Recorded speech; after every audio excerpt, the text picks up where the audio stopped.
6. The beast out of the sea, the incarnation of the dragon, the anti-god, in the beast, or Antichrist.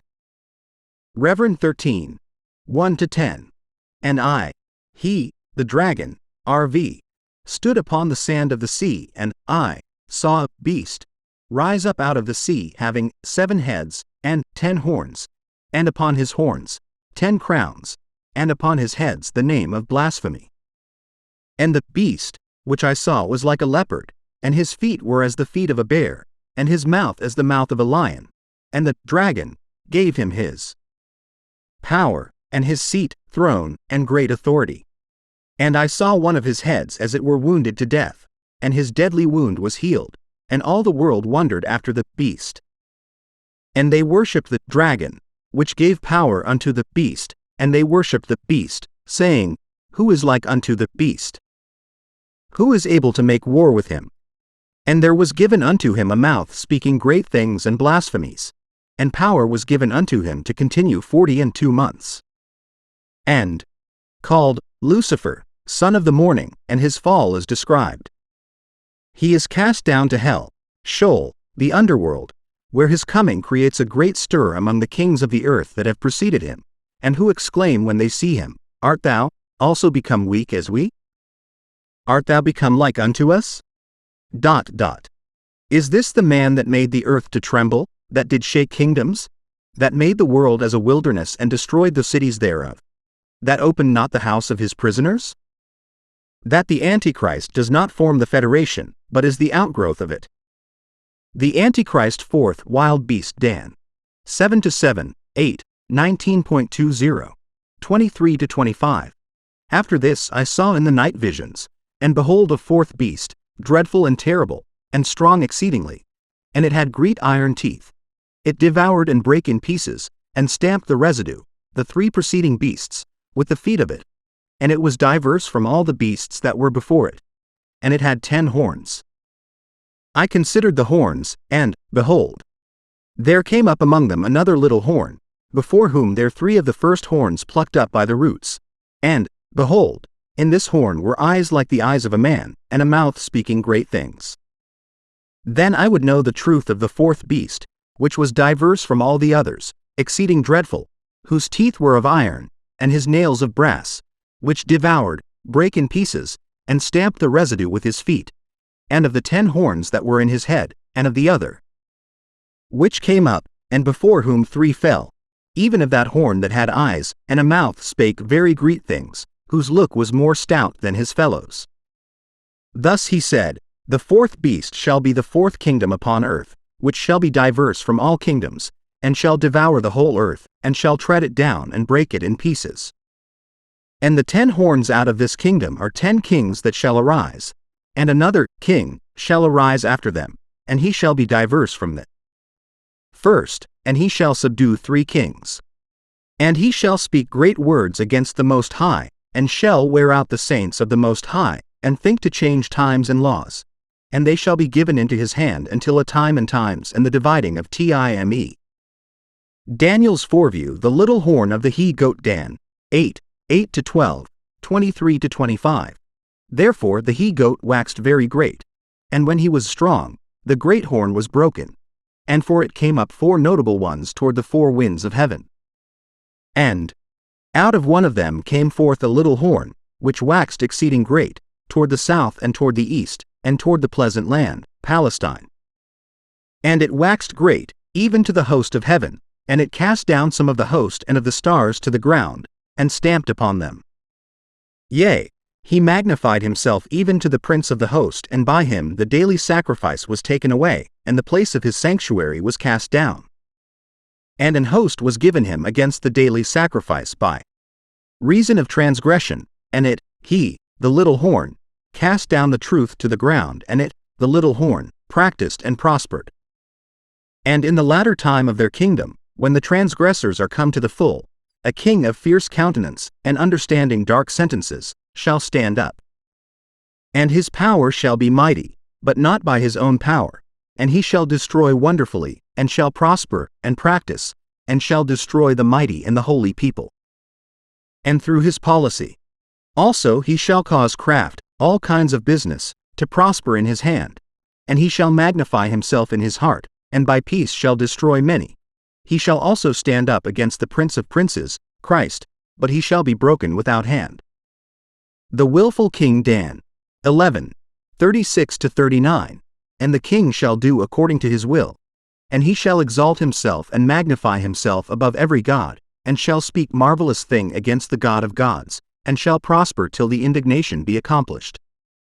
For that is determined, shall be done. Neither shall he regard the God of his fathers, or the desire of woman, nor regard any god. For he shall magnify himself above all.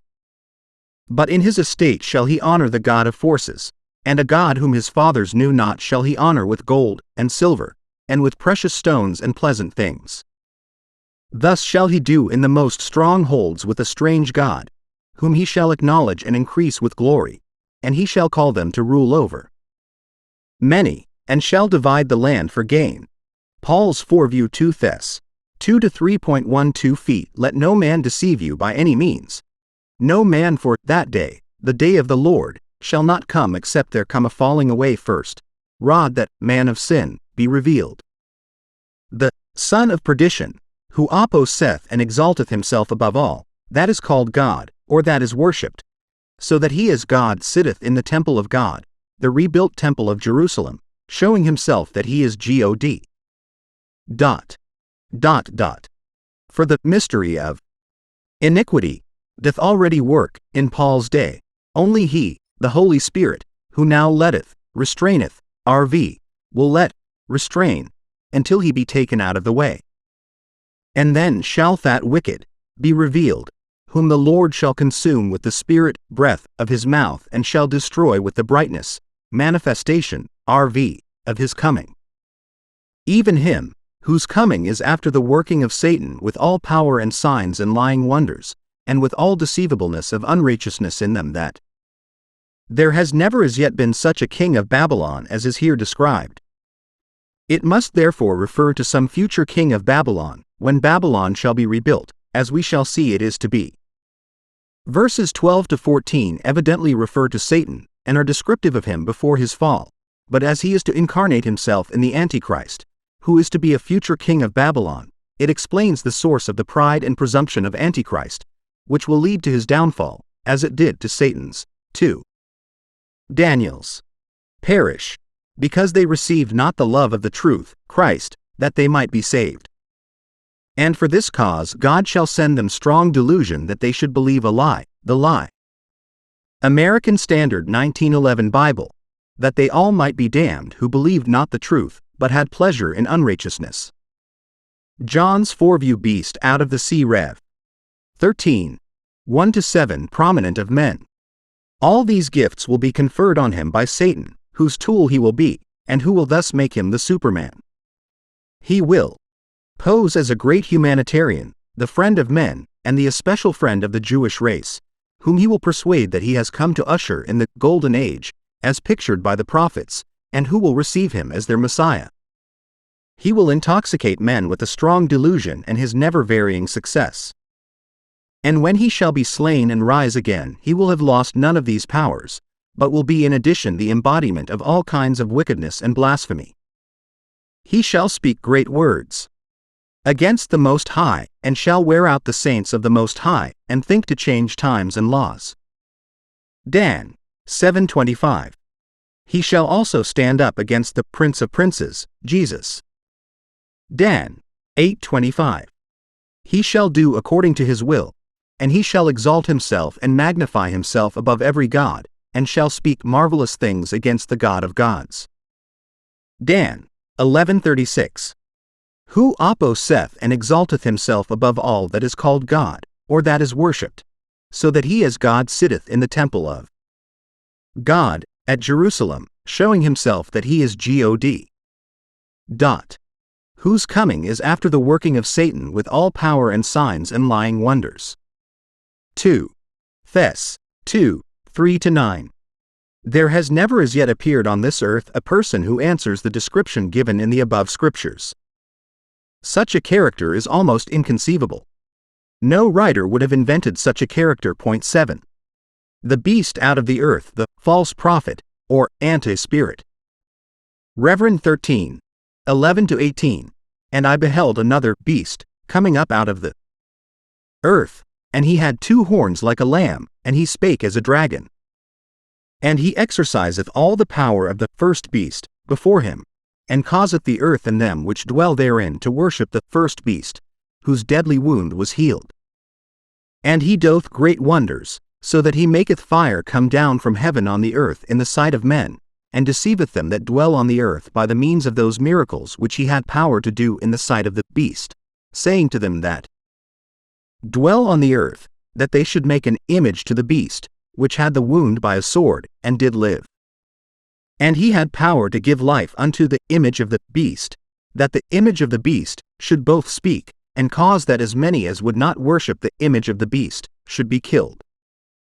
And he causeth all, both small and great, rich and poor, free and bond, to receive a mark in their right hand, or in their foreheads, and that no man might buy or sell, save he that had the mark, or the name of the beast, or the number of his name. Here is wisdom. Let him that hath understanding count the number of the beast, for it is the number of man, and his number is 666.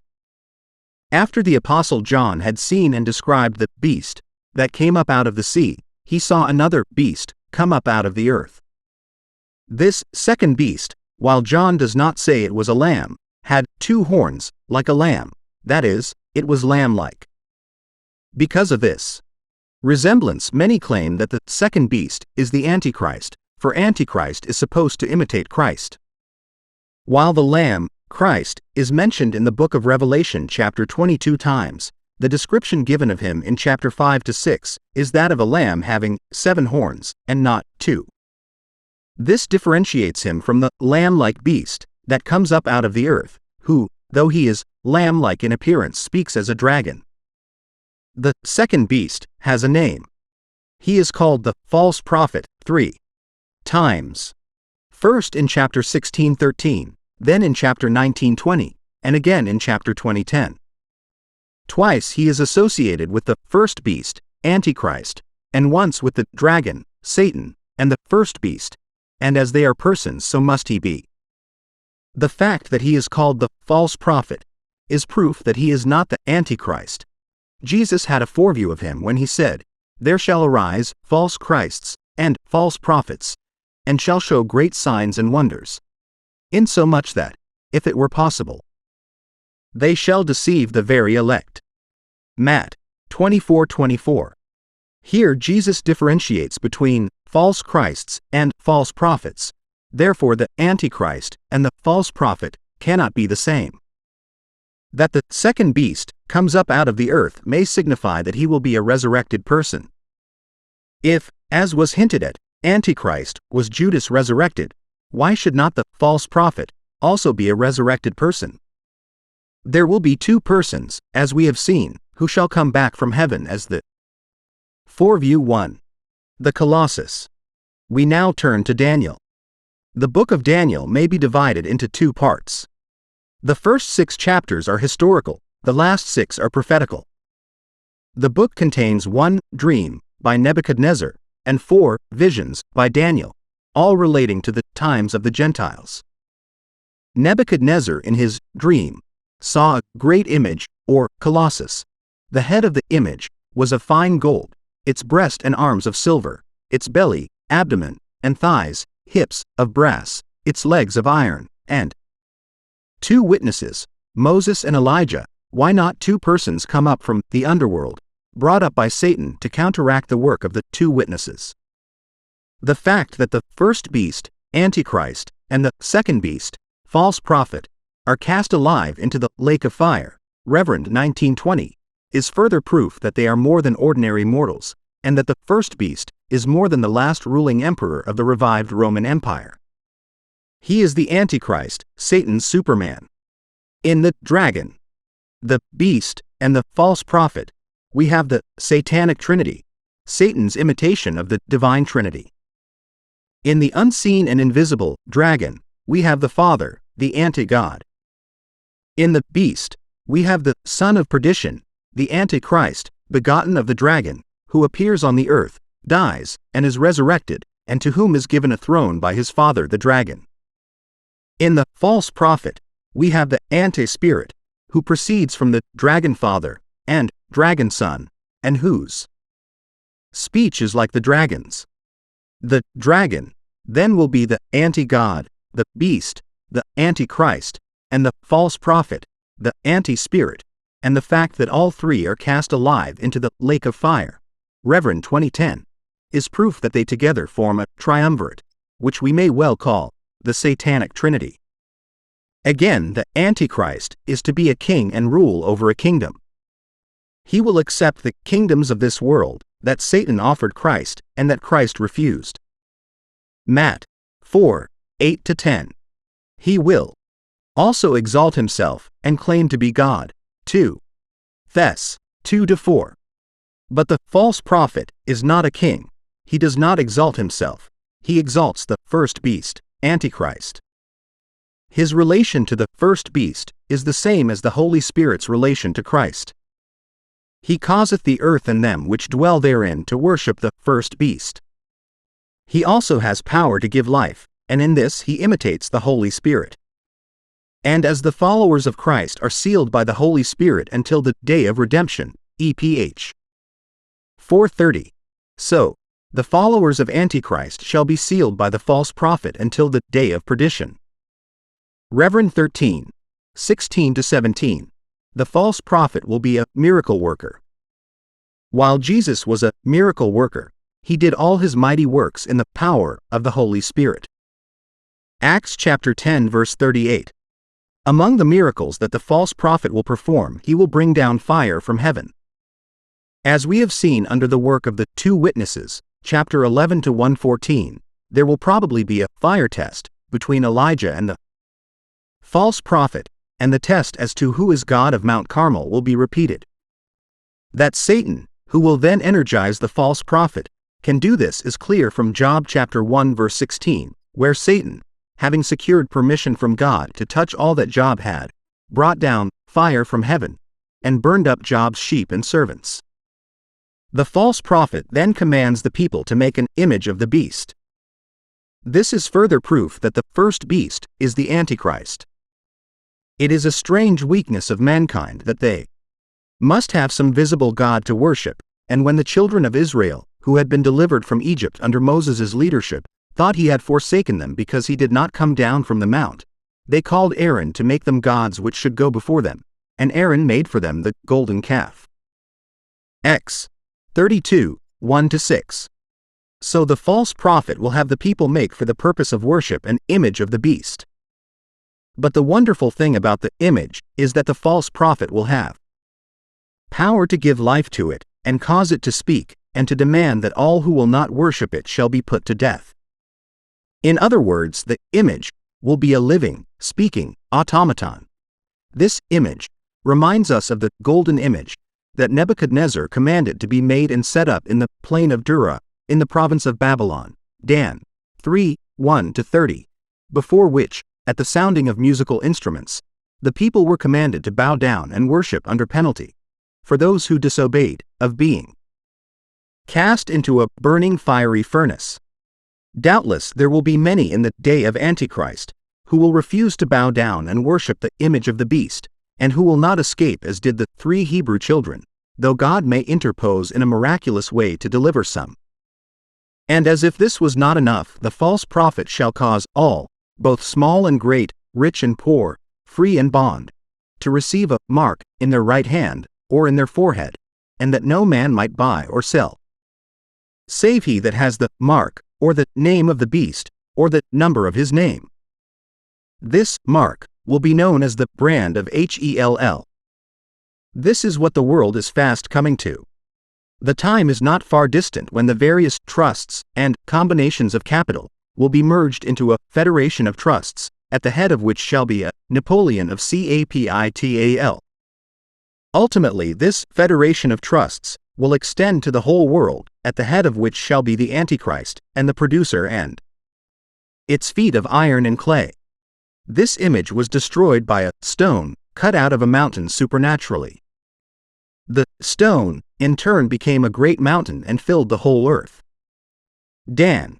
2:31-35. The four metals of which the Colossus was composed represented four worldwide empires which were to arise in succession. Dan. 2:37-40. Four great empires, and only four, were to succeed each other in the government of the world, from Nebuchadnezzar, BC 606, to the second coming of Christ the Babylonian. Consumer will be powerless in the tentacles of this octopus, and no man shall be able to buy or sell who has not the mark of the beast, either upon his right hand or on his forehead. This mark will be branded or burnt on. It will probably be the number of the beast, or 666. The number 666 is the number of man, and stops short of the perfect number 7. Man was created on the sixth day. Goliath, the opposer of God's people, a type of Satan, was 6 cubits in height. He had 6 pieces of armor, and his spearhead weighed 600 shekels. 1 Sam 17:4-7. Nebuchadnezzar's image, a type of the image of the beast, was 60 cubits in height, 6 cubits wide, and 6 instruments of music summoned the worshippers. Dan. 3:1-7. In that day men will doubtless prefer to have the mark on the back of their right hand so it can be readily seen in the act of signing checks, drafts, and receipts. There will doubtless be public officials in all public places of business to see that no one buys or sells who has not the mark. This will apply to women as well as men. No one can shop, or even buy from the huckster at the door, without the mark, under penalty of death. Those will be awful times for those who will not worship the beast. If they can neither buy or sell without the mark, they must beg, or starve, or be killed. The instrument of death will be the guillotine, Rev. 20-4, and the daily papers will contain a list of the names of those who were beheaded the day before so as to frighten the people into obedience to the law. The doom of the Satanic Trinity will be that at the close of that awful time of tribulation the Lord Jesus Christ will return, and the dragon, the anti-God, will be cast into the bottomless pit for 1,000 years, Rev. 20:1-3, and the beast, the Antichrist, and the false prophet, the anti-spirit, will be cast alive into the lake of fire. Rev. 19:20. Medo-Persian, Grecian, and Roman. These empires are not only made known as to number, but their names, in the order of their succession, are given. The first, Babylonian, is indicated by Daniel while interpreting the vision to Nebuchadnezzar. Thou art this head of gold. Dan. 2:38. The second, the Medo-Persian, Daniel points out in his account of Belshazzar's feast, by the emphatic words, "In that night was Belshazzar the king of the Chaldeans slain, and Darius the Median took the kingdom." Dan. 5:30-31. The third, the Grecian, is mentioned in Dan. 8:20-21. The ram which thou sawest having 2 horns, are the kings of Media and Persia, and the rough goat is the king of Gracia, Greece. The fourth, the Roman, is referred to in Dan. 9:26 as the people of the prince that should destroy the city, Jerusalem, and the sanctuary, and we know that it was the Romans under Titus that destroyed Jerusalem in AD 70. While these 4 great empires were to follow each other in the order named, they were not to follow without a break. The Babylonian lasted from BC 606 to BC 538. The Medo-Persian from BC 538 to BC 330. The Grecian from BC 330 to BC 323. Then the Grecian was broken up into 4 parts: Thrace, Macedonia, Syria, and Egypt, and the last of these was conquered by the Romans in BC 30, and the Roman Empire lasted from BC 30 to AD 364, when it was divided into its eastern and western divisions. Since then there has been no leading world empire, and cannot be according to this prophecy until Christ sets up his stone, or millennial kingdom, as represented by the stone that smites the Colossus on its feet, for this stone kingdom is to fill the whole earth, and thus be universal. This stone cannot be Christianity, for it does not fill the earth by degrees, and thus crowd out the colossus, but it at one blow demolishes it. The action of the stone is that of judgment, not grace, and is sudden and calamitous. Again, the time of the destruction is not until after the formation of the toes, and we know that the 2 limbs did not appear until AD 364, and the 10 toes have not yet developed. The time when the stone falls on the feet, we are told, is in the days of those kings, Dan 2:44. That is the kings represented by the 10 toes, which, as we shall see, corresponds with the 10 horns of Daniel's 4th wild beast, Dan 7:7-8, and with the 10 kings of John's beast. Reverend 17:12. The first 4 kingdoms were literal kingdoms, and so must the stone kingdom be, for it is to take the place of those kingdoms and fill the whole earth. It represents therefore the millennial kingdom of Christ, for he is the stone of the Scriptures. Matt 21:44. From what has been said, we see that the colossus of Nebuchadnezzar's dream symbolized the world kingdoms in their unity and historical succession. Gentile dominion is represented by a huge metallic man. The degeneration of the world. He opened his mouth in blasphemy against God, to blaspheme his name, and his tabernacle, and them that dwell in heaven. And it was given unto him to make war with the saints, and to overcome them, and power was given him over all kindreds, and tongues, and nations. And all that dwell upon the earth shall worship him, whose names are not written in the book of life, of the Lamb slain from the foundation of the world. If any man have an ear, let him hear. He that leadeth into captivity shall go. Kingdoms is seen in the diminishing value of the metals used. Silver is worth less than gold, brass than silver, iron than brass, and clay than iron. The weight of the colossus also declines.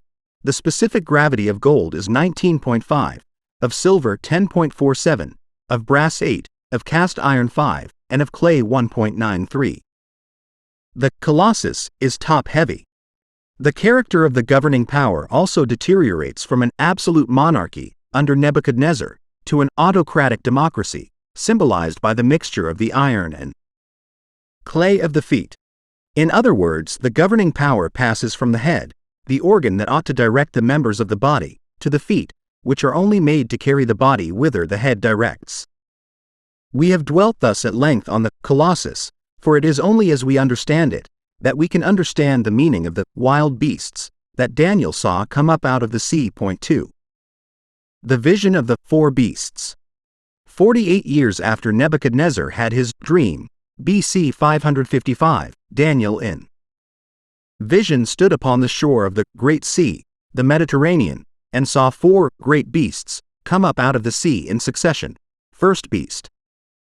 The first beast was like a lion and had eagle's wings, and as the prophet watched it, he saw it lifted up from the earth, and made to stand upon its feet as a man, and a man's heart was given to it. Dan 7-4.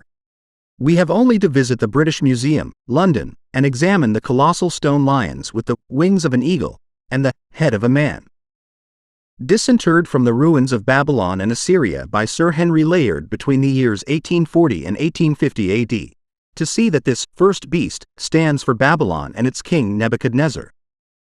The peculiarity of this first beast was that it had eagle's wings. This combination of the lion, the king of beasts, and the eagle, the king of birds, corresponded to the royalty of the head of gold, of the colossus, and typified the eagle-like swiftness of the armies of Nebuchadnezzar. The plucking of the wings doubtless referred to the beastly insanity of Nebuchadnezzar, Dan 4:20-27, and the lifting up and causing to stand upon its feet, as a man, to his restoration to sanity, second beast. The second beast was like to a bear, and it raised up itself on one side, and it had 3 ribs in the mouth of it, between the teeth of it, and they said thus unto it, Arise, devour much flesh. Dan 7-5. The bear is the strongest beast after the lion and is distinguished for its voracity, but it has none of the agility and majesty of the lion, is awkward in its movements, and effects its purpose with comparative slowness, and by brute force and sheer strength. These were the characteristics of the Medo-Persian Empire. It was ponderous in its movements. It did not gain its victories by bravery or skill, but overwhelmed its enemies by hurling vast masses of troops upon them. Xerxes' expedition against Greece was undertaken with 2,500,000 fighting men, who with the camp followers made up an army of 5 million. Other Persian generals had armies running up into the 100,000s of men. It is easy to be seen that the movements of such enormous bodies of men would devour much flesh, not only in the destruction of their enemies, but thousands would die of disease and exposure, and the countries through which they passed would become famine-stricken by the loss of food seized to feed such armies. The side of the bear, which raised up to attack, signifies Persia, in which lay the greatest military strength, and corresponded to the right shoulder and arm of the Colossus. The 3 ribs stood for the 3 kingdoms of Lydia, Babylon, and Egypt, which formed a triple alliance to check the Medo-Persian power, but were all destroyed by it. Third beast. The third beast was like a leopard, which had upon the back of it 4 wings of a fowl. The beast had also 4 heads, and dominion was given to it. Dan, 7-6. The leopard is the most agile and graceful of creatures, but its speed is here still further assisted by wings. Slight in its frame, but strong, swift, and fierce, its characteristics render it a fitting symbol of the rapid conquests of the Greeks under Alexander the Great, who, followed by small but well-equipped and splendidly brave armies, moved with great celerity and in about 10 years overthrew the unwieldy forces of Persia and subdued the whole civilized world. The 4 wings of a fowl indicate that, as a fowl does not fly high, the armies of Alexander were fitted mainly for lowland fighting. There is an incongruity between the number of wings and the number of heads of the leopard. 4 heads call for 4 pair of wings. Why only 4 wings we do not know, unless they denote the 4 quarters of the earth into which Alexander sought to extend his kingdom. The 4 heads of the leopard represent the 4 kingdoms into which the empire of Alexander was divided by his generals, namely Thrace, Macedonia, Syria, into captivity. He that killeth with the sword must be killed with the sword. Here is the patience and the faith of the saints. John next saw the dragon standing on the seashore, and as he stood, a beast rose up out of the sea, having 7 heads and 10 horns, and upon his horns 10 crowns, and upon his heads the name of blasphemy. And the body of the beast was like a leopard, and his feet were as the feet of a bear, and his mouth as the mouth of a lion, and the dragon gave him. And Egypt. The third beast corresponds to the abdomen and hips of the Colossus, 4th beast. The 4th beast was unlike any beast that Daniel had ever seen or heard about. It was dreadful and terrible, and strong exceedingly, and it had great iron teeth. It devoured and brake in pieces, and stamped the residue, the other beasts, with the feet of it. And it was diverse from all the beasts that were before it, and it had 10 horns. Dan, 7-7. The fact that the 4th beast had iron teeth, and that there were 10 horns on its head, the iron corresponding to the iron limbs, and the 10 horns to the 10 toes of the Colossus, would cause Daniel to see that the 4th beast stood for the 4th world empire, the Roman. But as Daniel considered the 10 horns, he was amazed to see another horn, a little one, come up among them, and before whom there were 3 of the first horns, plucked up by the roots, that is destroyed. And as he examined the little horn more closely, he noticed that it had eyes like the eyes of a man, and the mouth of a man speaking great things. Dan, 7-8. This mystified and troubled Daniel. He had seen nothing corresponding to it on the 10 toes of the Colossus. It must mean some new and additional revelation that God had not seen fit to impart to the Gentile king Nebuchadnezzar, and that was reserved for Daniel and his people, the Jews, for we must not forget that Daniel's own visions, in the last 6 chapters of the book, have to do with God's dealings with the Jewish people in the latter days. Dan 10:14. So Daniel approached one of the heavenly messengers that stood by and asked him the meaning of what he had seen. He was told that the 4 beasts stood for 4 kings, or kingdoms, verses 23, that should arise out of the earth. Then Daniel wanted to know the truth about the 4th beast, which was so diverse from the other 3, and particularly about the little horn that came up among the 10 horns on its head. In explanation, Daniel was told that the 10 horns on the 4th beast represented 10 kings that shall arise, and that the little horn was a king that should rise among them and subdue 3 of them, and that he would be a person of remarkable intelligence and great oratorical powers, having a mouth speaking great things.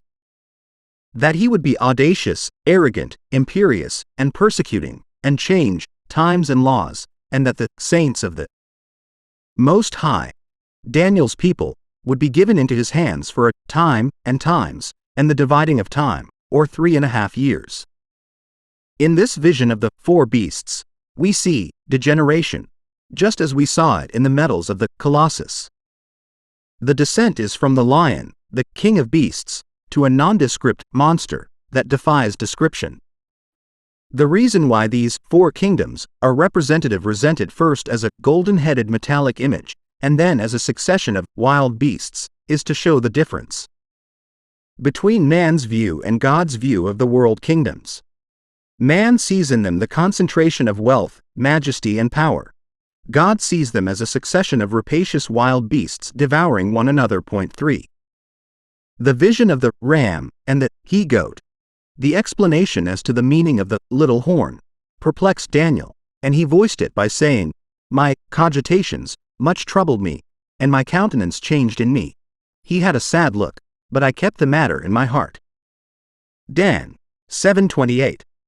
To comfort his servant, God, 2 years later, transported Daniel in vision to Shushan, the capital of Persia, and as he stood on the bank of the river Ulai, he saw a ram which had 2 horns, one higher than the other, and the higher came up last. He saw the ram push westward, and northward, and southward, and nothing could stand before it, and it did according to its will. Dan 8-4. While Daniel was considering what the vision of the ram meant, he saw a he-goat come from the west unmolested, and he noticed it had a notable horn between its eyes, and when it reached the ram it was moved with choler, or anger against it, and smote it with fury, and broke its 2 horns, and knocked it down and stamped upon it. Then the he-goat waxed great, but when it became strong its great horn was broken off, and 4 notable horns came up in its place, and out of one of them sprang a little horn, which waxed exceedingly great toward the south, and toward the east, and toward the pleasant land, Palestine. Dan 8:5-9. When Daniel sought for the meaning of this vision, he heard a voice say, "Gabriel, make this man to understand the vision." Then Gabriel said to Daniel, "The vision belongs to the time of the end of the times of the Gentiles, and is to make thee know what shall come to pass in the last end of the indignation, the great tribulation." Dan 8:15-19. Gabriel then informed Daniel that the ram stood for the Medo-Persian Empire, with its 2 kings, Darius, his power, and his seat, throne, and great authority. This does not necessarily mean that the dragon gave him his own throne, but he gave him power, and a throne, and great authority. As John was back on the Isle of Patmos, the sea from which he saw the beast arise was probably the Mediterranean, though the sea in prophecy signifies the nations. What does this composite beast signify? This is not the first time we have read in the scriptures of a beast coming up out of the sea, so we and his nephew Cyrus, that the he-goat stood for the Grecian Empire, the great horn between its eyes for its first king, Alexander the Great, and that the 4 horns that took the place of the great horn stood for 4 kingdoms, into which the Grecian Empire should be divided. This explanation cleared up things considerably for Daniel. It revealed to him that the 2 horns of the ram, one higher than the other, and the 2 shoulders of the bear, one higher than the other, and the 2 arms of the Colossus stood for the same thing, the double empire of Medo-Persia. He also saw that the 4 horns that came up in the place of the great horn corresponded to the 4 heads of the leopard, and therefore must correspond with the abdomen and hips of the Colossus, and stand for the Grecian Empire, and its 4-fold division among the generals of Alexander the Great. But Daniel was still troubled as to the meaning of the little horn that he saw come out of one of the 4 horns of the he-goat, and Gabriel told him that it stood for a king of fierce countenance, who should stand up in the latter time of the kingdom, and who should stand up against the Prince of Princes, Christ. Dan. 8:23-25. The description of this little horn so clearly corresponded to the description of the little horn that Daniel saw arise amid the 10 horns of the 4th wild beast, that he saw they described and stood for the same person. The revelation so overcame Daniel that he fainted and was sick certain days. Dan. 8 minutes 27 seconds and 4 milliseconds. The vision of the kings of the north and south. While Daniel had revealed to him that the little horn should come out of one of the 4 kingdoms, into which the empire of Alexander the Great was divided, he was not at that time told which one, but 20 years later, in BC 533, the information was imparted to him in a 4th vision. He saw in vision 2 kings warring against each other. One was called the King of the North, the other the King of the South. This chapter, Dan. 11:1-45, is one of the most wonderfully minute as to prophetic details of any chapter in the Bible. It corresponds exactly with the profane history of the kings of Egypt and Syria for over 350 years. From verse 5 to verse 31 we have an account of what is called the wars of the kings of the north, Syria, and of the kings of the south, Egypt. These end with the close of the reign of Antiochus Epiphanes, BC 164. Verses 32 to 35 cover the whole period from BC 164 down to the time of the end, that is, until the 70th week of Daniel's 70 weeks.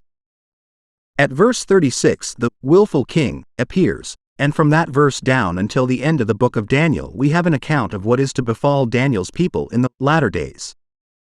As the description of the willful king corresponded with the description of the little horn of the 4th wild beast and the little horn of the he-goat, and they were all to appear at the same time, the time of the end. Daniel understood that they referred to one and the same person, and as the willful king would be the king of the north, that is, of Syria, Daniel saw that the little horn was to rise on the Syrian horn of the he-goat. In other words, that the little horn, or Antichrist, shall come out of Syria. And as Syria included Assyria, that the little horn of Daniel is the same as the Assyrian of Isaiah. When the Lord hath performed his whole work upon Mount Zion and on Jerusalem, which will not be until Christ comes back, I will punish the fruit of the stout heart of the king of Assyria, Antichrist, and the glory of his high looks. Isa 10:12. I will break the Assyrian, Antichrist, in my land, Palestine, and upon my mountains tread him under foot. Then shall his yoke depart from off them, Israel, and his burden from off their shoulders. Isa 14:25. The context shows that this prophecy is connected with the restoration of Israel to their own land, not after the Babylonian captivity, but a restoration that is still future, for the Assyrian Empire had been swallowed up by the Babylonian when the prophet wrote, and the Assyrian king here mentioned must be some future Assyrian king, for he is to be brought to Palestine and destroyed there. We must not allow ourselves to be confused by the different names given the Antichrist, as the king of Tyrus, the king of Babylon, and the king of Assyria, for that section of the world will comprise one territory in the days of the Antichrist, and he will be known by all of these titles. From what we have thus far learned of the Antichrist, the probability is that he will be a Syrian Jew, for it is not likely that the Jews will accept as their Messiah one who is not a Jew, unless the claimant by false pretense makes them believe he is one. This, however, does not prevent the Antichrist being a Roman citizen, and the political head of the revived Roman Empire, for Saul of Tarsus was must go back to the book of Daniel for an explanation. While Daniel was a statesman and did not hold the prophetic office, he had the prophetic gift, and was not only an interpreter of dreams, but a prophet, and to him was revealed the whole course of the times of the Gentiles, and the character of its last great leader, the Antichrist. His prophecy is mainly concerned with the things that shall befall his people, the Jews, in the latter days, Dan 10:14, and as we are now dealing. Both a Jew and a Roman citizen. Those who claim that the little horn of Dan 7 and the little horn of Dan 8 are not the same, because the little horn of Dan 7 arises amid the 10 horns of the fourth wild beast, which represents the Roman Empire, and the little horn of Dan 8 arises on one of the horns of the he-goat, which represents the Grecian Empire, and corresponds to the third wild beast. Forget that the vision that the Apostle John had of the revived Roman Empire. Rev. 13, 1-2.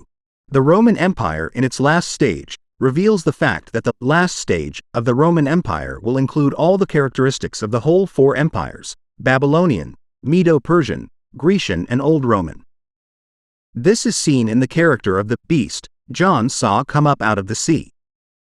It was like unto a leopard, Greece, with the feet of a bear, Medo-Persia, and the mouth of a lion, Babylon. The fact that the body of the beast was like a leopard, Greece, reveals the fact that the preponderating feature of the revived Roman Empire will be Grecian, and that therefore the 10 federated kingdoms, represented by the 10 horns of the beast, will include the 4 kingdoms into which the Grecian Empire was divided, viz., Egypt, Macedon, Thrace, and Syria. It follows therefore that the little horn of the he-goat, Greece, will be the little horn that rises among the 10 horns of the fourth wild beast, Rome, for Syria, one of the 4 divisions of the Grecian Empire, will be one of the component parts of the revived Roman Empire.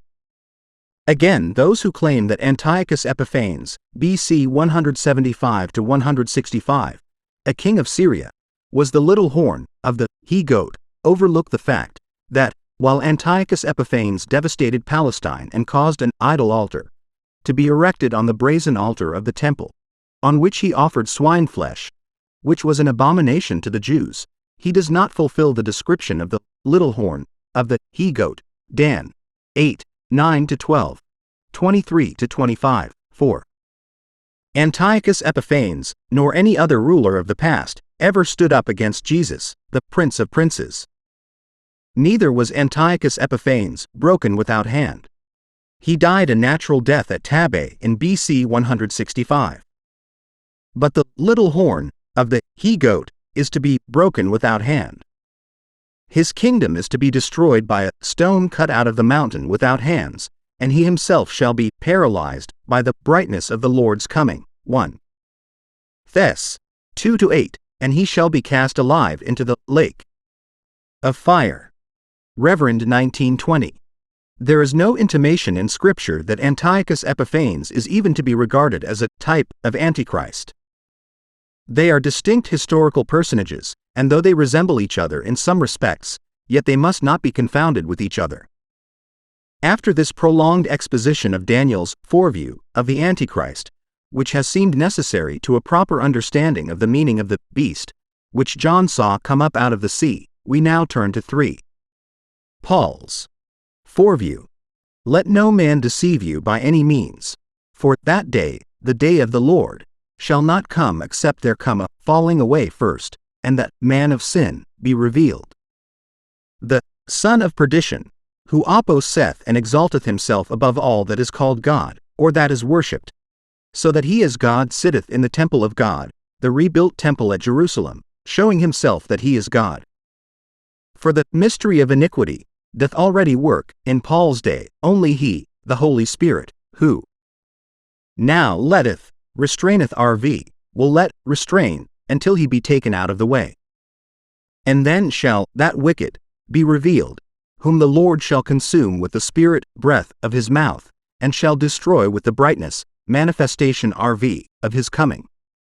Even him, whose coming is after the working of Satan with all power and signs and lying wonders, and with all deceivableness of unrighteousness in them that perish, because they received not the love of the truth, Christ, that they might be saved. 2 Thess. 2, 3-10. In the American Standard Edition of the Bible, the Antichrist is called the mystery of lawlessness, or the lawless one. As such, he is not the cause of lawlessness, he is the result or fruit of it, for he will arise out of the seething cauldron of lawlessness that is now becoming more pronounced and manifest in the world.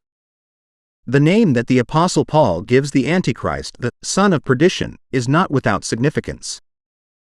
The name is used but twice in the Scriptures. It is first used by Christ of Judas, John chapter 17 verse 12, and then here of Antichrist. The Apostle also calls the Antichrist in this passage the mystery of iniquity. What does that mean? In 1 Tim.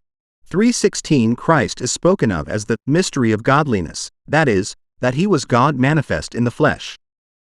How did he become manifest in the flesh? By being born of the Virgin Mary by the Holy Spirit. Thus it was that Jesus became the Son of God. Luke chapter 1 verse 35.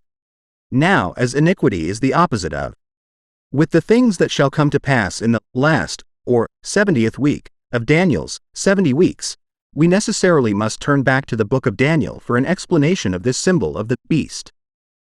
But before we take that up, it is important to note that both the Old and New Testaments speak of a mysterious and terrible personage, who shall be revealed in the last times. He is called by various names. In the Old Testament, the Assyrian.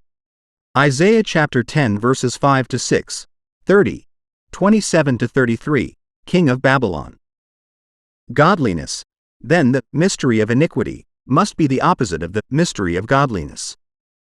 That is, if Christ is the mystery of godliness, Antichrist must be the mystery of iniquity, and as Christ was the Son of God, then Antichrist must be the son of perdition, that is, of Satan. And as Christ was born of a virgin by the Holy Spirit, so Antichrist will be born of a woman, not necessarily a virgin, by Satan. This is no new view, for it has been held by many of God's spiritually minded children since the days of the Apostle John, and there is some warrant for it in the Scriptures. In General 3:15, God said to the serpent, Satan, I will put enmity between thee and the woman, and between thy seed and her seed. Now the woman's seed was Christ, then the serpent's seed must be Antichrist. In John chapter 8 verse 44, Jesus said to the Jews, Ye are of your father the devil. When he speaketh a lie, he speaketh of his own, for he is a liar, and the father of it. In the Greek there is the definite article before lie, and it should read, the lie.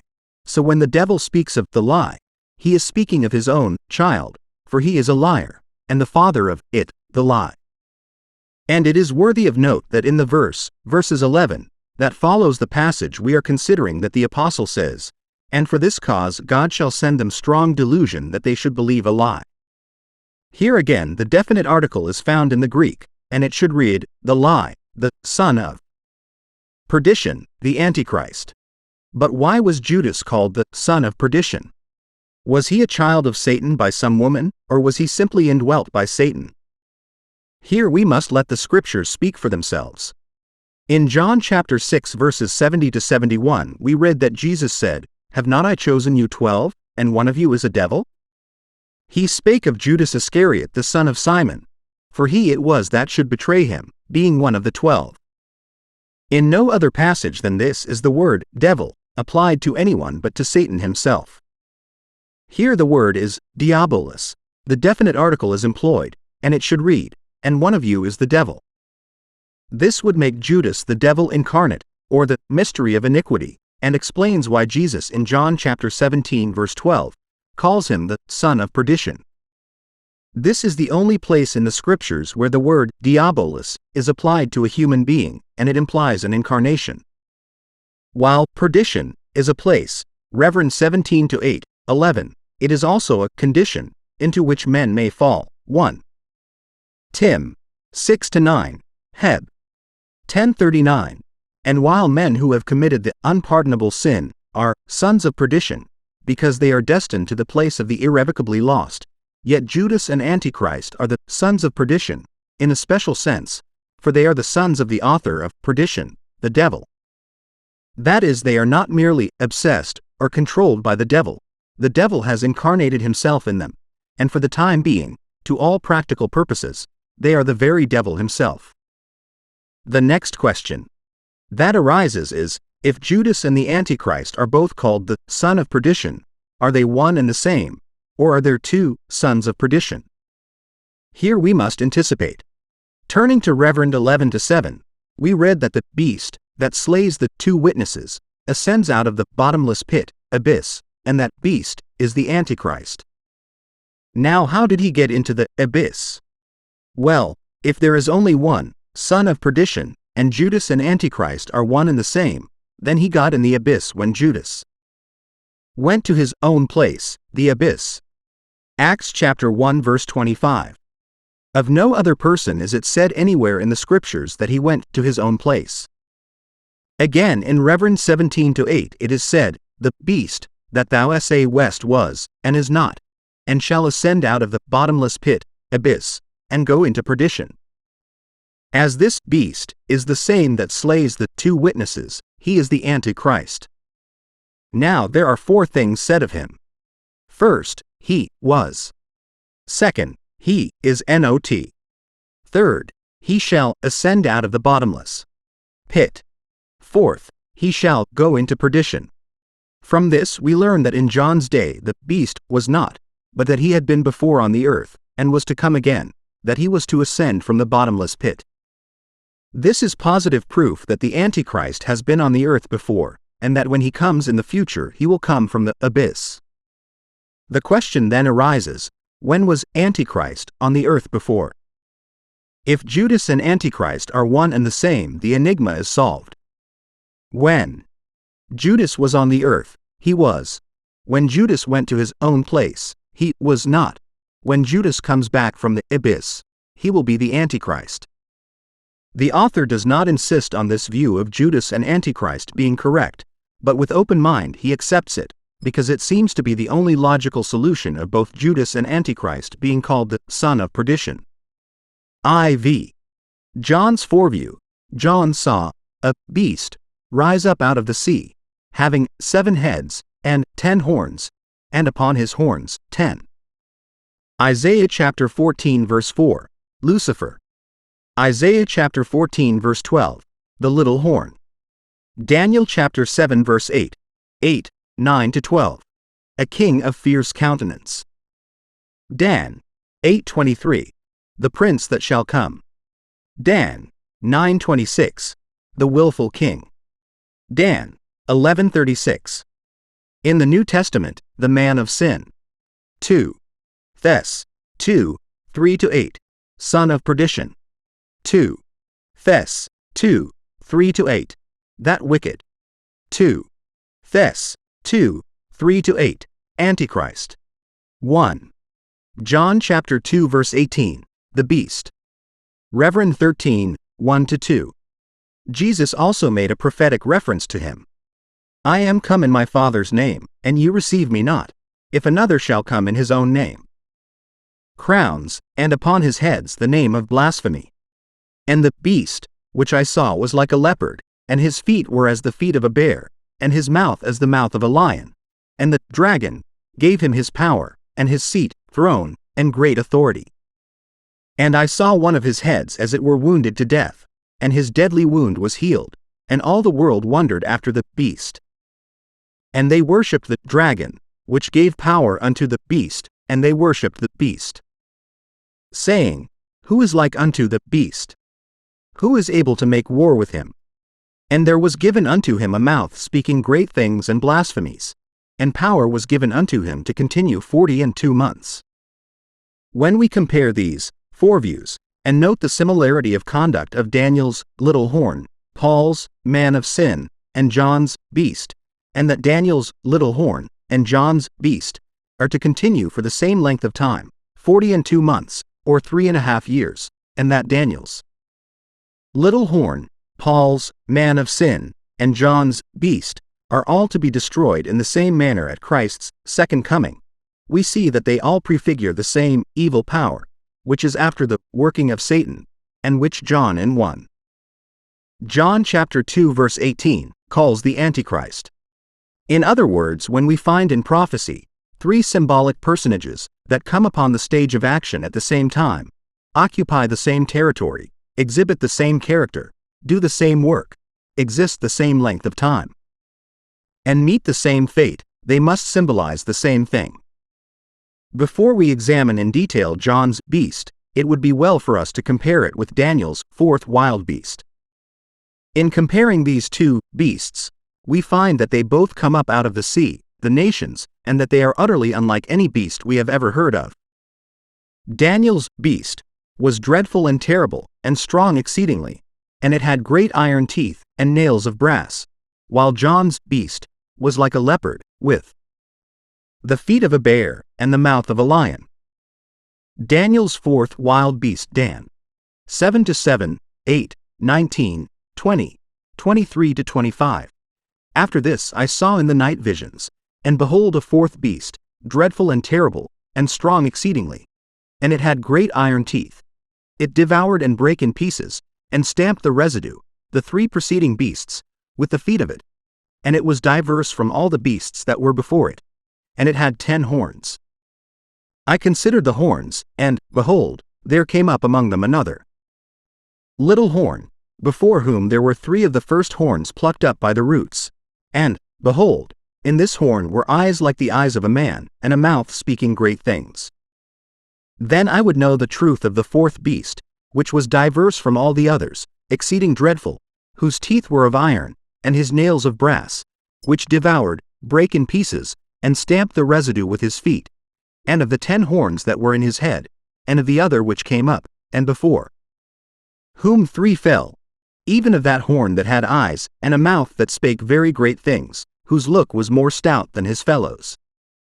Thus he said, The 4th beast shall be the 4th kingdom upon earth, which shall be diverse from all kingdoms, and shall devour the whole earth, and shall tread it down and break it in pieces.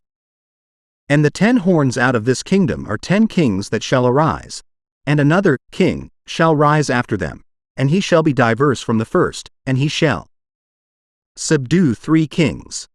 And he shall speak great words against the Most High, and shall wear out the saints of the Most High, and think to change times and laws. And they shall be given into his hand until a time and times and the dividing of time. John's beast out of the sea. Rev. 13, 1-7. I saw a beast rise up out of the sea, having 7 heads and 10 horns, and upon his horns 10 crowns, and upon his heads the names of blasphemy. And the beast which I saw was like unto a leopard, and his feet were as the feet of a bear, and his mouth as the mouth of a lion. And the dragon gave him his power, and his seat, and great authority. And I saw one of his heads as it were wounded to death, and his deadly wound was healed, and all the world wondered after the beast. And there was given unto him a mouth speaking great things and blasphemies, and power was given unto him to continue 42 months. And he opened his mouth in blasphemy against God, to blaspheme his name and his tabernacle, and them that dwell in heaven.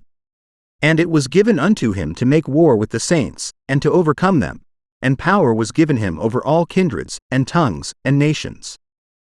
As Daniel's beast represented the 4th kingdom upon the earth, the Roman Empire, it is evident that its characteristics describe the old Roman Empire, while the characteristics of John's beast represent the revived Roman Empire.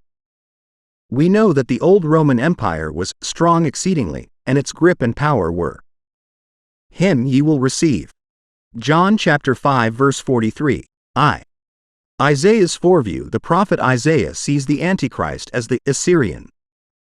Isa 10-5, 12, 24, 30, 27-33. In Isa 11-4, a chapter which is evidently messianic, we read that among other things which the Messiah will do, he shall smite the earth with the rod of his mouth, and with the breath of his lips shall he slay the wicked.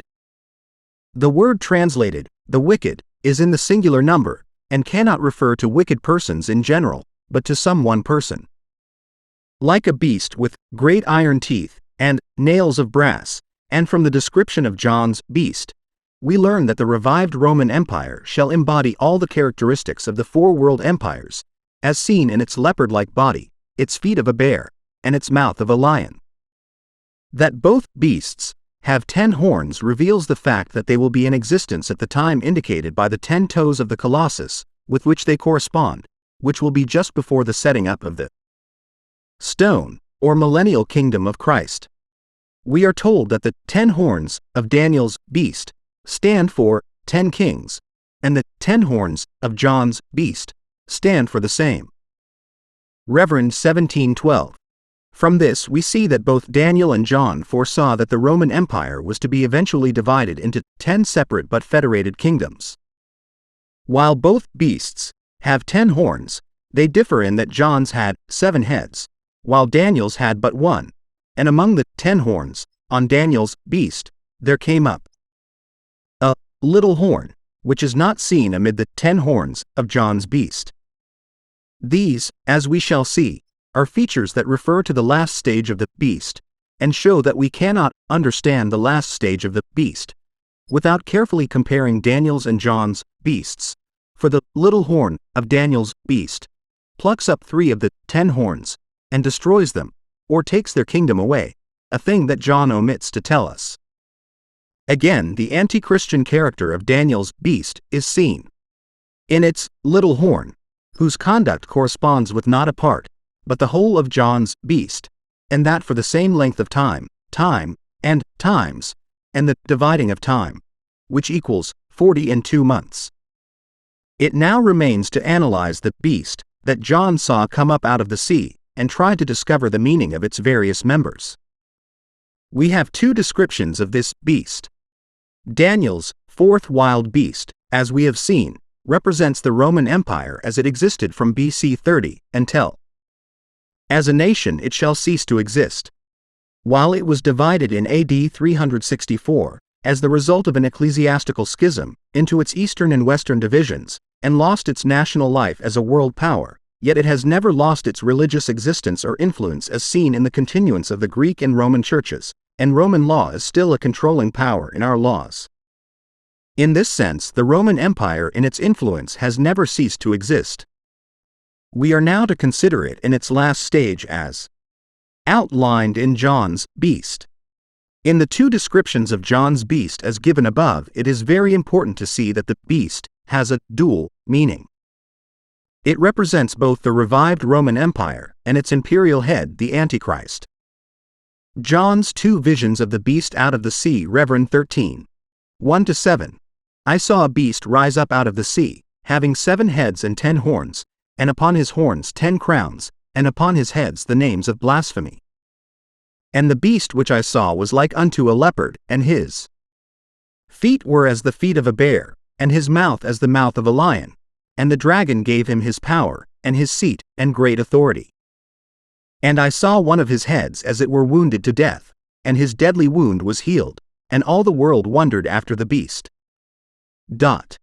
And there was given unto him a mouth speaking great things and blasphemies, and power was given unto him to continue 42 months. And he opened his mouth in blasphemy against God, to blaspheme his name, and his tabernacle, and them that dwell in heaven. And it was given unto him to make war with the saints, and to overcome them, and power was given him over all kindred, and tongues, and nations. Scarlet-colored beast, Reverend 17-3, 7-17. I saw a woman sit upon a scarlet-colored beast, full of names of blasphemy, having 7 heads and 10 horns. I will tell thee the mystery of the woman, and of the beast that carried her, which hath the 7 heads and 10 horns. The beast that thou sawest was, and is not, and shall ascend out of the bottomless pit, and go into perdition. The 7 heads are 7 mountains, on which the woman sitteth. And they, the 7 heads, are 7 kings. 5 are fallen, and 1 is, and the other is not yet come, and when he cometh, he must continue a short space. And the beast that was, and is not, even he is the 8th, and is of the 7, and goeth into perdition. And the 10 horns which thou sawest are 10 kings, which have received no kingdom as yet, but receive power as kings 1 hour with the beast. These have one mind, and shall give their power and strength unto the beast. And the 10 horns which thou west upon the beast, these shall hate the whore, and shall make her desolate and naked, and shall eat her flesh, and burn her with fire. For God hath put in their hearts to fulfill his will and to agree, and give their kingdom unto the beast, until the words of God shall be fulfilled. As the revived Roman Empire, it is seen coming up out. Who is conspicuously wicked? The expression is strikingly like that of Paul's in 2 Thess. 2-8. Then shall that wicked be revealed, whom the Lord shall consume with the spirit of his mouth, and shall destroy with the brightness of his coming. It is evident that Isaiah and Paul refer to the same individual, who can be no other than the Antichrist. In Isa 14:4-17 there is a description of a king of Babylon, who shall smite the people in his wrath, and rule the nations in anger. He is of the sea of the nations, as the Antichrist it comes up out of the abyss. For instance, it cannot be said of the Roman Empire of John's day, that it was, and is not, for it was at the height of its power in John's day. Neither can it be said of it that it shall ascend out of the pit and go into perdition, that could only be said of a person. Again, we must distinguish between the body of the beast and its heads and horns. The body being that of a leopard, with the feet of a bear, and the mouth of a lion is to show that the revived Roman Empire in its last stage will include the characteristics of the first 3 wild beasts of Daniel, that is, of the lion, Babylon, the bear, Medo-Persia, and the leopard, Greece, and as the largest part of the beast, the body, is represented by the leopard. The prevailing characteristic of the revived Roman Empire will be Grecian. The beast that comes up out of the sea, chap. 13, has 7 heads and 10 horns, and the horns are crowned. This represents the beast or empire at the height of its power, when it will have all its heads, and when the 10 kings, the heads of the 10 kingdoms into which the empire shall be divided, will have been crowned. The beast that comes up out of the abyss also has 7 heads and 10 horns, but they are not crowned, for the 10 kings represented by the 10 horns have not as yet received their kingdom. Reverend 17:12. This implies that the beast of Reverend 17 represents the Antichrist at the beginning of the week. As confirmation of this view, the woman is seen at this stage riding the beast. For while the scarlet-clothed woman is not seen until chapter 17, it is clear that she rides the beast from the beginning of the week, for she represents the papal church that comes into power after the true church has been caught out. During the wars preceding the rise of Antichrist, the nations that will then be found in the geographical limits of the old Roman Empire will form an alliance for mutual protection. Those nations will be 10 in number, represented by the 10 horns of the beast. No doubt the papal church will play a prominent part in those proceedings. She will be rewarded by restoration to political power, and this union of church and state, in which the church will have control, is shown by the woman riding the beast, thus dominating it. But when the 10 kings shall receive their kingdoms and be crowned, they shall hate the whore, and shall make her desolate and naked, and shall eat her flesh, and burn her with fire. Verses 16. While we are told in Reverend 17-9 that the 7 heads of the beast represent 7 mountains, this is to identify it with the Roman Empire. We are told in the next verse, RV, that they, the 7 heads, also represent 7 kings, of whom 5 are fallen, and 1 is, and the other is not yet come. And when he cometh, he must continue a short space. That is, in John's day, 5 of these kings had fallen. 1 was the then ruling emperor, and the 7th was yet to come. Who are meant by the first 5 kings that had fallen we do not know. The king that was on the throne in John's day was Domitian, who had banished John to the Isle of Patmos. The last or 7th king, who is yet to come, is undoubtedly the Antichrist. We are told in Reverend 13-3 that one of the 7 heads, or kings, received a deadly wound. Which one is not stated. The inference is that it is the last, for the beast has all of his heads before one of them is wounded. In Reverend 1711 he is called the beast that was, and is not, even he is the eighth, and is of the seventh, and goeth into perdition. The only clear explanation of this passage is that the seventh head, the Antichrist, is the one who receives the deadly wound, probably at the hand of an assassin, and as his body is lying in state prepared for burial, he rises from the dead, verses 14, and thus becomes the eighth, though he is of the seventh. By this resurrection of the Antichrist, Satan imitates the resurrection of Christ and makes the world wonder after the beast, Reverend 13-3, and this adds to his prestige and power. If this happens at the middle of the week, at the time the dragon is cast out of heaven, it will account for the great change that takes place in the Antichrist, for before receiving his deadly wound, he will be sweet and lovable, but after his resurrection or recovery he will become devilish, the result of the dragon incarnating himself in him. It is at this time that he breaks the covenant with the Jews and desecrates the temple by setting up the abomination of desolation, which is an idol image of himself, the desolator. As the little horn of Daniel's fourth wild beast, he will destroy 3 of the 10 kings, and firmly establish himself in the place of power, and as the little horn, does not appear until after the 10 horns, or 10 federated kingdoms, come into existence, it is clear. The interval between the 7 personages and the 7 vials. 1. The Lamb on Mount Zion, Reverend 14, 1-5. And I looked, and, lo, a Lamb stood on Mount Zion, and with him 144,000, having his Father's name written in their foreheads. And I heard a voice from heaven, as the voice of many waters, and as the voice of a great thunder. And I heard the voice of harpers harping with their harps, and they sung as it were a new song before the throne, and before the 4 beasts, and the elders. And no man could learn that song but the 144,000, which were redeemed from the earth. These are they which were not defiled with women, for they are virgins. These are they which follow the Lamb whithersoever he goeth. These, page 131, were redeemed from among men, being the first fruits unto God and to the Lamb. And in their mouth was found no guile, for they are without fault before the throne of God. The Lamb here is Christ, and the Mount Zion, that dwell on the earth, and to every nation, and kindred, and tongue, and people, saying with a loud voice, Fear God, and give glory to him. For the hour of his judgment is come, and worship him that made heaven, and earth, and the sea, and the fountains of waters.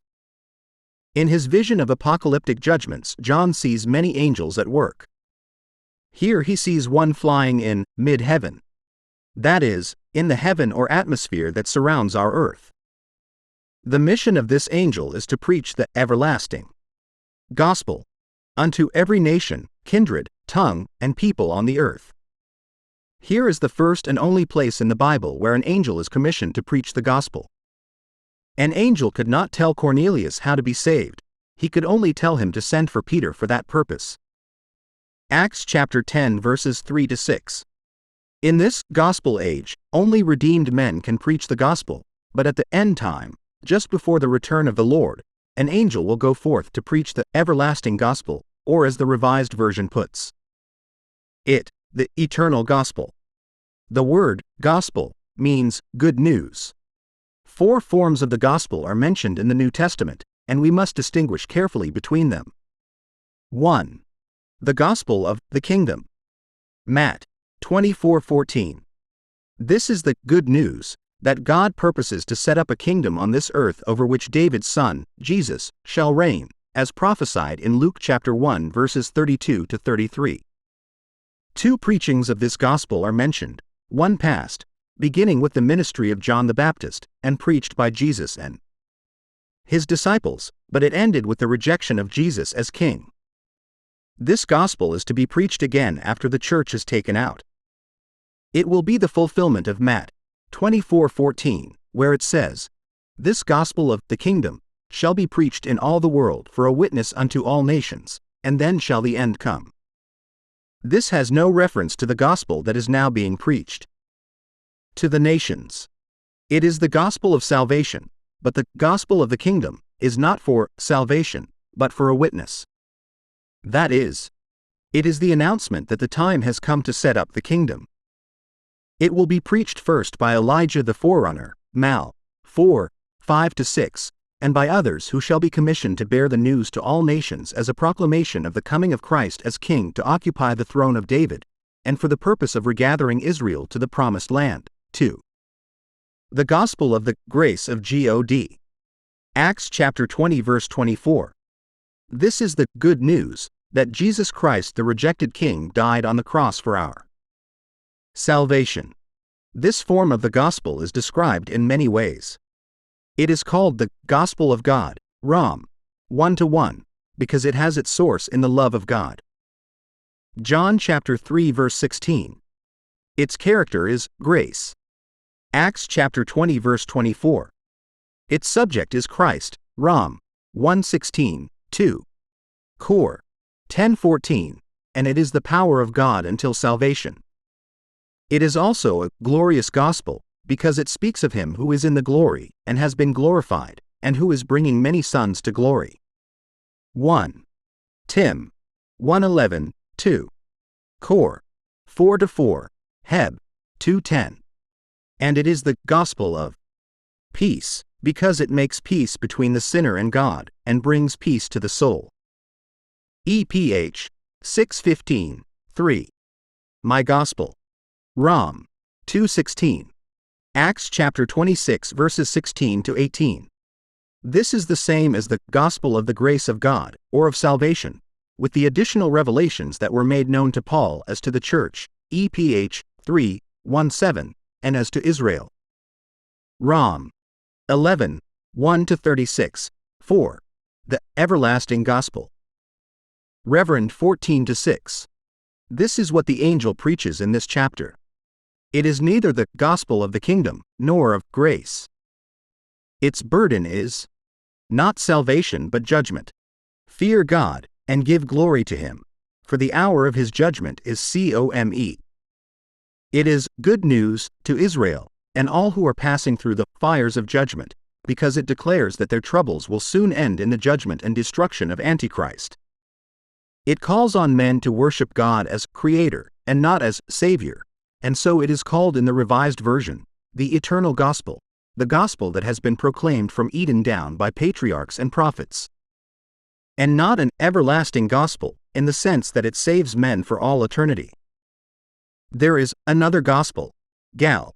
1:6-12, 2. Cor. 11-4, which is not another, and which Paul repudiated. It is a perversion of the true gospel and has many seductive forms, and in the main teaches that faith is not sufficient to salvation, nor able to keep and perfect, and so emphasizes good works. Call 2, 18-23, Heb. 6-1, 9-14. The apostle pronounces a fearful anathema upon its preachers and teachers. Gal. 1:8-9. Our messages: believe on the Lord Jesus Christ and thou shalt be saved. Acts chapter 16 verse 31. The angel's messages: fear God, for the hour of his judgment is come. Men reject the human messenger, and they will also reject the angelic message. They will not believe even though the one, Jesus, rose from the dead. Second angel. Fall of Babylon proclaimed. Chap. 14-8. And there followed another angel, saying, Babylon is fallen, that great city, because she made all nations drink of the. Is not Mount Zion of the earthly Jerusalem, but of the heavenly, of which Paul speaks in Heb. 12:22-23. But ye are come unto Mount Zion, and unto the city of the living God, the heavenly Jerusalem, and to an innumerable company of angels, to the general assembly and church of the firstborn, newborn, which are written in heaven, and to God the judge of all, and to the spirits of justified, men made perfect. The 144,000 standing with the Lamb on Mount Zion are the 144,000 sealed wine of the wrath of her fornication. Here is proof that the city of Babylon is to be rebuilt. For further proof, see chapter 18. As to the fall and destruction of the literal city of Babylon, this proclamation is anticipative, but as a declaration that Babylon had fallen to fearful depths of wickedness and apostasy, and had become the habitation of demons, and the hold of every foul spirit, and a cage of every unclean and hateful bird, as described in chapter 18:2. It was already true. For the city of Babylon will have been rebuilt at the time when this angel utters his proclamation. The angel's warning was that God's people might hear his voice saying, "Come out of her, my people, that ye be not partakers of her sins, and that ye receive not of her plagues." Reverend 18:4. Third angel. The doom of Antichrist's followers. Reverend 14. 9-11. And the third angel followed them, saying with a loud voice, "If any man worship the beast in his image, and receive his mark in his forehead, or in his hand, the same shall drink of the wine of the wrath of God, which is poured out without mixture into the cup of his indignation, and he shall be tormented with fire and brimstone in the presence of the holy angels, and in the presence of the Lamb, and the smoke of their torment ascendeth up for ever and ever, and they have no rest day or night, who worship the beast in his image, and whosoever receiveth the mark of his name." This is a most awful warning. Any man who worships the beast, and receives his mark in forehead or hand, his doom is fixed forever, and he shall be tormented with fire and brimstone in the presence of the holy angels and of the Lamb, and the smoke of his torment shall ascend for ever and ever, and they shall have no rest day or night. That means during the 3.5 years of Antichrist's reign, after they have received the mark, for there is no day or night in eternity. If eternal punishment is taught nowhere else in the Bible, it is taught here, and if here, why is it not true as to other classes of sinners?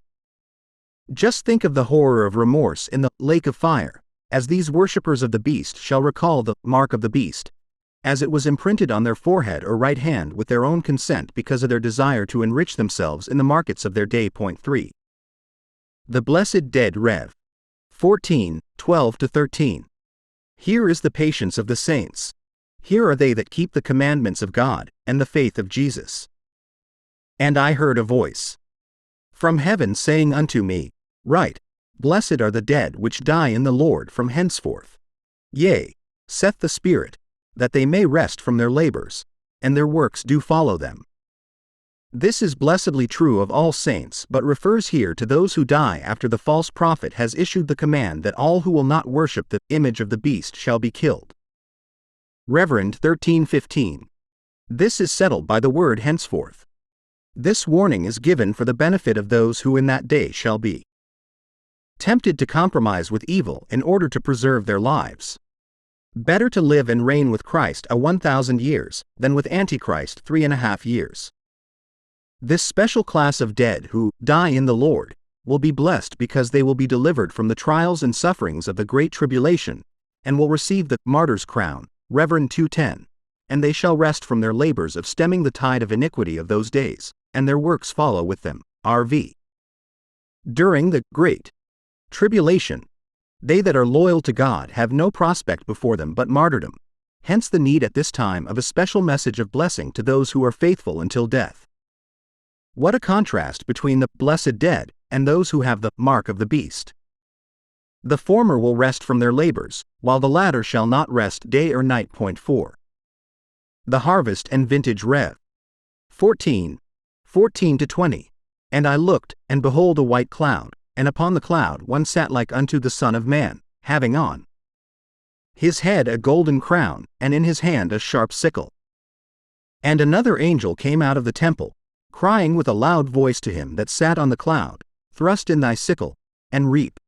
For the time is come for thee to reap, for the harvest of the earth is ripe. And he that sat on the cloud thrust in his sickle on the earth, and the earth was reaped. And another angel came out of the temple which is in heaven, he also having a sharp sickle. And another angel came out from the altar, which had power over fire, and cried with a loud cry to him that had the sharp sickle, saying, Thrust in thy sharp sickle, page 137, and gather the clusters of the vine of the earth, for her grapes are fully ripe. And the angel thrust in his sickle into the earth, and gathered the vine of the earth, and cast it into the great winepress of the wrath of God. And the winepress was trodden without the city, and blood came out of the winepress, even unto the horse bridles, by the space of 1,006 ones, 12,000 from each tribe of Israel, of chapter 7, 3-8. There we are told they were sealed, here we are told why. In chapter 7 we are told they were sealed in their foreheads, here we are told that sealing was the writing on their foreheads of the name of the Lamb, RV, and of the Lamb's Father.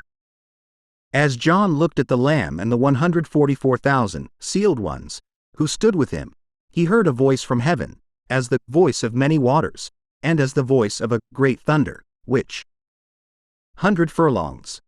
There can be no question as to who is the reaper of the harvest of the earth. It is the Son of Man, Christ himself. He was the sower, and he shall be the reaper. This is not the harvest of the church. That was harvested in chapters 4 and 5, and the reapers were the angels. Matt 13:39. This is the harvest of the Gentile nations. In Joel chapter 3 verses 9-17 we have a description of this harvest and vintage. The harvest and vintage are judicial. That is, they are for the purpose of judgment. The account here is anticipative. It looks forward to chapter 16:13-16, which speaks of how the armies of the world are to be gathered together by 3 unclean spirits, to the battle of the great day of God Almighty at Armageddon. This battle takes place after the fall of Babylon, and is more fully described in chapter 19, 17-19. Here we are told that the harvest is ripe, and the Son of Man is commanded to thrust in his sickle, which he does, and while the pouring out of the vials is a part of the reaping, the harvest is not finished until the end of the Battle of Armageddon. The difference between the harvest and the vintage is that the harvest in the natural world precedes the vintage, but often, as in this case, continues until they become one. The vintage is of the vine of the earth. Israel was a vine, brought out of Egypt, PSA 80-8, and planted in Canaan, but when God looked for it to bring forth good grapes, it brought forth wild grapes, Isa 5:1-7, and fruit unto itself. Hosea chapter 10 verse 1.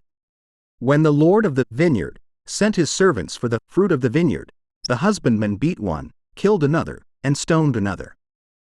At last he sent his son, him they took and cast out of the vineyard and slew. Matt 21:33-43. Then Jesus himself became the true vine, of which his disciples are the branches. John chapter 15 verse 5. The vine of the earth is Antichrist and all who belong to his pernicious system. The winepress is the winepress of the fierceness and wrath of Almighty God. Reverend 1915. The prophet Isaiah, Isa 63:1-6, describes Christ's share in it. It will cover the whole land of Palestine, and extend as far south as Edom and Bozrah. So great shall be the slaughter that the blood shall be up to the horses' bridles in the valleys over the whole of Palestine for 1,600 furlongs, or 200 miles. It will be the time of which the prophet Isaiah speaks, when the land shall be drunk with blood. Isa 34:7-8. We will consider it more in detail when we study the Battle of Armageddon in chapter 19. Identifies the speaker with the one who spoke from the midst of the lampstands of chapter 1:10-15, or the Lamb himself. What the voice said is not told us, but it was followed with the voice or singing of harpers, accompanied by their harps. These harpers sung a new song before the throne, and the 4 living creatures, and the elders. As the elders represent the church, these harpers are not the church, for they sing before the elders. Who these harpers are we are told in chapter 15, 2-4. They are those who stand on the sea of glass, before the throne. Reverend 4-6. The new song they sing is a double song, the Song of Moses, and the Song of the Lamb, and we are told that no man could learn the song but the 144,000 who were redeemed from the earth. This is further evidence that the 144,000 sealed ones are in heaven, either having been translated or died a martyr's death, and from Reverend 14-4 we learn that they are the first fruits of the restored nation of Israel, not the first fruits of the church, for that is represented by the elders, and was gathered out long before. These 144,000 sealed ones are called virgins, and the fact that they are spoken of as not having been defiled with women shows that they are either all men of the character of the Apostle Paul, who did not marry, or, as is most likely, and as the word translated, virgins, means persons of either sex, they are virgins, in the sense that they kept themselves clean of the crowning sin of that day, fornication, for the crowning sin of the tribulation period will be fornication, Reverend 9:21, 14-8, or looseness and laxity of the marriage tie, of which free love and the doctrine of affinities and multiplied divorce in these days are but the opening wedge to the looseness of morals of those anti-Christian times. The 144,000 sealed ones will be especially delivered from this sin, and so they, and they only, as a special class, can sing this new song of redemption, not so much by the blood as from the sin of fornication. The teaching of seducing spirits, mentioned in 1 Tim 4, 1-3, as belonging to those anti-Christian times, of forbidding to marry and commanding to abstain from meats, has a deeper significance than that of the practice of the Church of Rome that requires the celibacy of the priesthood and clergy, and fasting of the laity. Such teaching comes from the pit, and belongs to Antichrist's religion, and its purpose is to weaken the body by fasting and make it more susceptible to the influence of evil angels and demons, and to cause it to gratify the desires of the flesh in other ways than by lawful means. These sealed ones are a chosen class who follow the Lamb whithersoever he goeth, and they are without fault before the throne of God. 2. The three angel messengers. First angel. The everlasting gospel. Reverend 14, 6-7. And I saw another angel fly in the midst of heaven, having the everlasting gospel to preach unto them. The 7 last plagues or vile judgments. Rev. 15-1. And I saw another sign in heaven, great and marvelous, 7 angels having the 7 last plagues, for in them is filled up the wrath of God. This is another sign, or wonder. It was great and marvelous, because it filled up the wrath of God, that is, it completed the pouring out of the accumulated wrath of God. Prelude. The sea of glass. Reverend 15, 2-4. And I saw as it were a sea of glass, mingled with fire, and them that had gotten the victory over the beast, and over his image, and over his mark, and over the number of his name, stand on the sea of glass, having the harps of God. And they sing the song of Moses the servant of God, and the song of the Lamb, saying, Great and marvelous are thy works, Lord God Almighty. Just and true are thy ways, thou King of saints. Who shall not fear thee, O Lord, and glorify thy name? For thou only art holy. For all nations shall come and worship before thee, for thy judgments are made manifest. This sea of glass is the same sea of glass that we saw before the throne in chapter 4-6. Then it was unoccupied, now it is occupied. Then its surface was crystal clear and plain, now its surface is of a fiery aspect, symbolizing the fiery trials of its occupants. The occupants of this sea of glass come out of the great tribulation, for they have gotten the victory over the beast, and over his image, and over his mark, and over the number of his name, and they have harps, and they sing the song of Moses, and the song of the Lamb. They are the harpers of chapter 14-2, whose song only the 144,000 sealed ones could sing. John only heard them then, now he sees them. That they could sing both the song of Moses and the song of the Lamb implies that they were all or in part Israelites. Some think that the song of Moses that they sung was the song the children of Israel sang on the shore of the Red Sea after their escape from Egypt, as given in Ex. 15, 1-22, while others think it is Moses's swan song, as found in Deu 31-19, 22, 31-30, 32-43. They sang the song of the Lamb, because as Israelites they had been redeemed by the blood of the Lamb. The tabernacle of testimony. Reverend 15, 5-8. And after that I looked, and behold, the temple of the tabernacle of testimony in heaven was opened. And the 7 angels came out of the temple, having the 7 plagues, clothed in pure and white linen, and having their breasts girded with golden girdles. And one of the 4 beasts gave unto the 7 angels 7 golden vials, full of the wrath of God, who liveth for ever and ever. And the temple was filled with smoke from the glory of God, and from his power, and no man was able to enter into the temple, till the 7 plagues of the 7 angels were fulfilled. Here again we see the heavenly temple. The 7 angels that come out of it are clothed in priestly garments, and the golden vials that they carry were given them by one of the beasts, or living creatures, which one is not mentioned, and when he gave them to them the heavenly temple was filled with smoke. When the tabernacle was finished by Moses, and the temple by Solomon, there was a cloud, the Shekinah glory, but no smoke. X. 40, 34-36. 1. Kings chapter 8 verses 10-11. The cloud means grace, the smoke means judgment. Isa, 6:14. X. 19:18. First Vial. Boils. Reverend 16, 1-2. And I heard a great voice out of the temple saying to the 7 angels, Go your ways, and pour out the vials of the wrath of God upon the earth. And the first went, and poured out his vial upon the earth, and there fell a noisome and grievous sore upon the men which had the mark of the beast, and upon them which worshipped his image.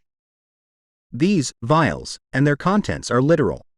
One cannot imagine that such momentous things as are here described refer to historical events that are already past, as when some interpret the first vial as the French Revolution in AD 1792, and the sores, its infidelity, and the second vial as the naval wars of that revolution, the third vial as the battles of Napoleon in Italy, and the rest of the vials as historical events that happened in the 19th century. If this be true, then we have been passing in the past 125 years through the period of the Great Tribulation without knowing it, and have been saints and prophets, and thou hast given them blood to drink, for they are worthy, or deserve it. As a confirmation of the saying of the angel of the waters, John heard another voice come from the altar, saying, Even so, Lord God Almighty, true and righteous are thy judgments. Those will be awful times when there will be nothing but blood to quench the thirst. The expression, angel of the waters, reveals the fact that even certain divisions of nature are controlled by angels. Fourth Vial.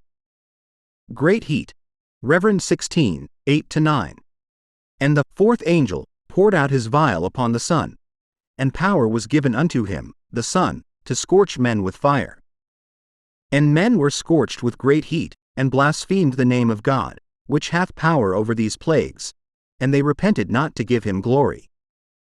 Under the 4th trumpet, the 3rd part of the sun was smitten, and the 3rd part of the moon and of the stars, so as the 3rd part of them was darkened, and the day shone not for a 3rd part of it, and the night likewise. Reverend 8:12. But it was only the light that was diminished, nothing is said about the heat of the sun. This 4th